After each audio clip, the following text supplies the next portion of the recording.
morning class 9. Today we are going to learn our next topic about cropping patterns. We will start with mixed cropping. Number 1, mixed cropping. So in the last class I told you that the different cropping patterns are mixed cropping, intercropping and crop rotation. These are the cropping patterns that are followed to improve the soil quality as well as to improve the yield and to have variety of products from the same field. So first let us see what is mixed cropping. Mixed cropping is the technique of growing 2 or more than 2 different crops in the same field at the same time, in the same field simultaneously. For example, these are the crop combinations which are grown for the technique of mixed cropping. But before we see the crop combinations, let us see what should be the criteria for selecting the crops for mixed cropping technique. Like the criteria should be, number 1, different root pattern. What does it mean? It means before selecting the crops which will be grown together in the field, it should be selected, they should be selected in such a way that they have different root patterns. Means some of them the roots should grow deep, whereas the others, in case of others, the roots should go to shallow distance, that is to less depth. It means that the roots of the crops that are growing together should not reach to the same level under soil. They should occupy all the different levels so that they can absorb the nutrients from all the levels underground, from all the levels of soil. That would be helpful for their growth.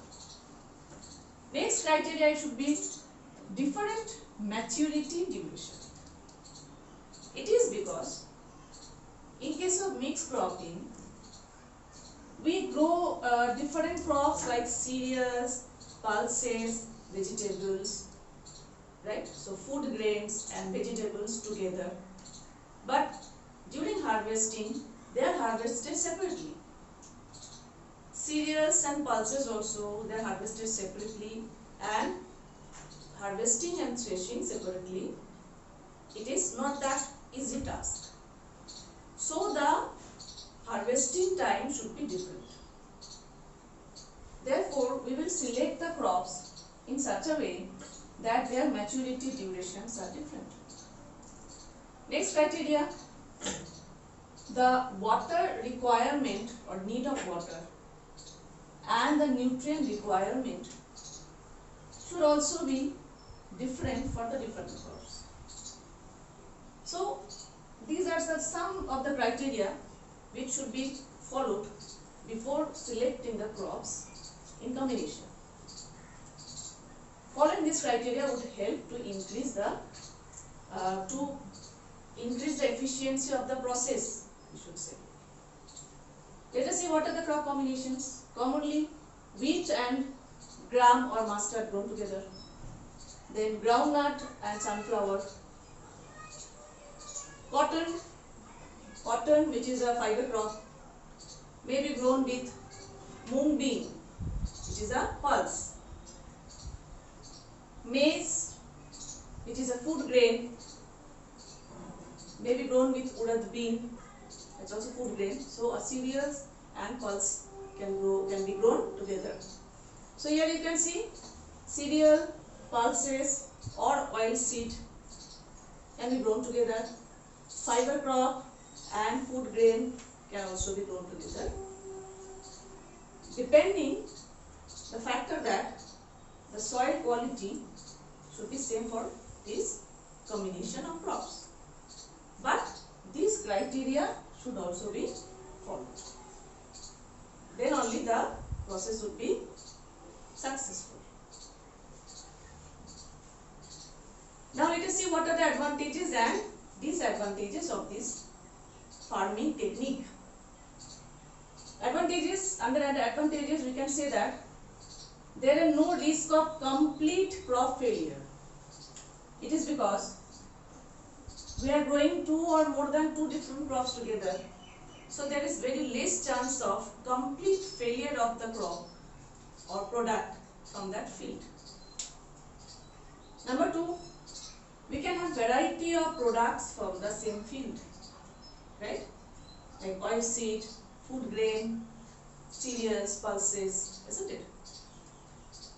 Next, this technique follow optimum utilization of soil, that is maximum utilization of the soil.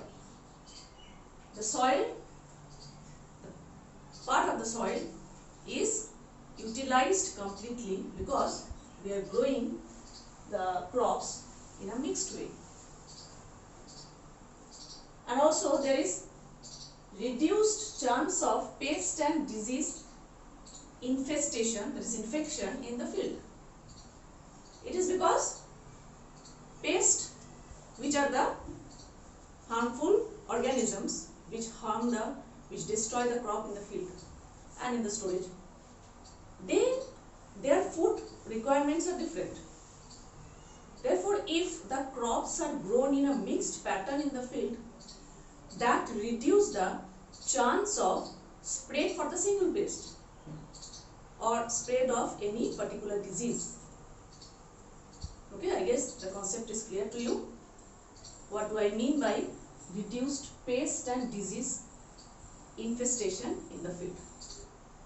So these are some of the advantages.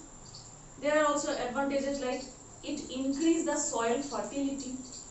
Like while we are growing the pulses in the field, that help in the process of nitrogen fixation, right? As you know, pulses are the leguminous crops, right? So there are many advantages, some are written here, but there are some disadvantages as well for the process. Like for example, this process show difficulty in applying fertilizer and pesticide. Just for particular crops, fertilizers and pesticides are different. Therefore, applying fertilizer particularly or spraying pesticides particularly to the crops become difficult because the crops are grown in a mixed pattern. And in this process, sowing of the seed is also done in a mixed way, that is by the process of broadcasting. Okay, the process of broadcasting it can be done. Also, there is a problem during harvesting and threshing of the crop, because harvesting separately, okay, is not so easy. In case the maturity duration are different, then it's okay. But suppose some crops they are being matured at the same time. For them, it is not easy. It's not an easy task to harvest them separately. Okay, so I guess the concept of mixed cropping is clear to you. Next, we move to the next technique. Our next topic of discussion is the next technique, that is intercropping. So as the name says, intercropping is a technique of growing two or more crops simultaneously in different rows in the same field in a definite row pattern. So in this technique, there is no mixing of the seeds during sowing, but seeds are grown in definite row pattern. Therefore, intercropping is the growing of two or more than two different crops in definite row pattern. So some example of crop combinations like soybean with maize, that is pulses with cereal grain. Here also pulse bajra, that is finger millet, can be grown with cowpea, that is lobia. So in this figure you can see how different plants are grown in the same field but in definite row pattern in the process of intercropping.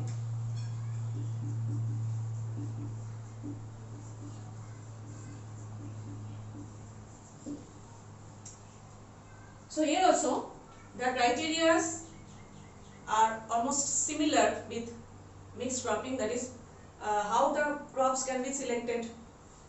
We have to select the crops in such a way that their nutrient requirements are different, their maturity durations are different, okay, so on. So criteria for selection are the almost similar, okay. Now let us see what are the advantages. Intercropping technique increases the productivity because growing different crops in different row pattern increases the soil fertility also. It saves time and labor of the farmers because different plants are sown in different time, easily in definite row patterns. Next, adding of fertilizer and spraying of pesticides is an easy task because as you can see they are added in row pattern, so it is far more easier than mixed cropping technique. Next advantage, we can say that harvesting is easy, harvesting, threshing, because they are done separately row wise, so it is easier. And also soil erosion is checked by this process because most of the time of the year the crop land or the field is occupied with the crops, okay.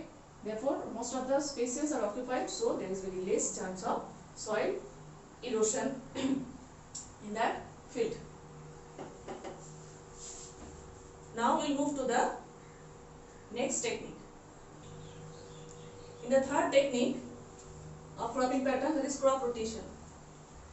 Crop rotation is the technique of growing different crops in the same piece of land in a planned way, in a pre-planned succession. There is a new term for you, succession. Succession means in a sequence. Therefore, in the piece of land where we are going to grow different crops one after the other, that should be in a pre-planned way. Okay, so this technique is called crop rotation, where we grow the different crops in the same piece of land in a pre-planned sequence or succession. Here are some examples, like in case of 1 year rotation, rice and wheat one after the other. In case of 2 years rotation, examples are like example of crops like maize, potato, sugarcane, then pea in a succession. Okay, like food grain, then vegetable, then sugar yielding crop, again food grain. Okay. Next, examples of crops in 3 years rotation like rice, wheat, moong, mustard. In this way, plants are grown in the same field, but as you can see here that this technique is mainly adopted for increasing the nitrogen deficiency in the soil. Therefore, crops are rotated, cereal crops are rotated with the leguminous crops. In previous class, you have read about leguminous crop. So, leguminous crops are the pulses, right? Like pea, moong. Leguminous crops are the pulses in which there is presence of root nodules. Nodules are grown due to the growth of which bacterium? Yes, most of you know, it is Rhizobium bacterium, right? So, due to the growth of Rhizobium, which is a symbiotic nitrogen fixing bacterium, there are the structures, bulb like nodules are seen in their roots, of pulses. Therefore, rotating the cereal crops with pulses enhance nitrogen fixation in the soil and enhance the fulfill the nitrogen requirement in the soil. So for this purpose, crop rotation technique is a very beneficial technique. Okay, and as we have learned in the previous chapter, part of this chapter also, about the use of Rhizodium bacterium and other symbiotic organisms like cyanobacteria, right? So at next, it is advantage. What are the advantage of crop rotation? The same way, it increase soil fertility, it increase product, okay, and there is less chance of crop failure from the same field. So farmer would be beneficial by using these cropping pattern techniques. That is what our aim, right? Here you can see in the figure that how mixed cropping is done by mixing the different seeds of the crop in this way, and seeds are grown in a mixed way, and here it's intercropping. Okay, so therefore at the end of this topic, your homework would be read and learn about these three techniques, and please write the advantages and disadvantages of these techniques in your copy, as well as learn differences. Write and learn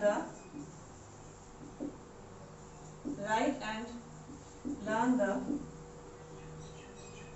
points of differences